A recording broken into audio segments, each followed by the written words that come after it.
என் இனிய தமிழ் மக்களே, தமிழ்நாட்டின் மூத்த அரசியல் தலைவர், முன்னாள் காங்கிரஸ் கட்சி தலைவர், முன்னாள் சட்டமன்ற உறுப்பினர், முன்னாள் நாடாளுமன்ற உறுப்பினர், பெருமதிப்புக்குரிய ஐயா குமரி அனந்தன் மறைந்து விட்டார்.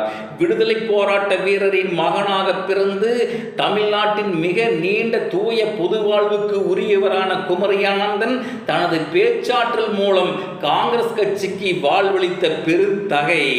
தமிழ் இலக்கியத்தில் கரைகண்டு நல்லாட்சி நாயகன் காமராஜ், தமிழ் அமுது, சிந்தனை பண்ணையில் பாரதியார், சிந்தனை பண்ணையில் பாரதிதாசன் உள்ளிட்ட 29 அருந்தமிழ் நூல்களை இயற்றிய ஈடு இணையற்ற தமிழ் பேரறிஞர்.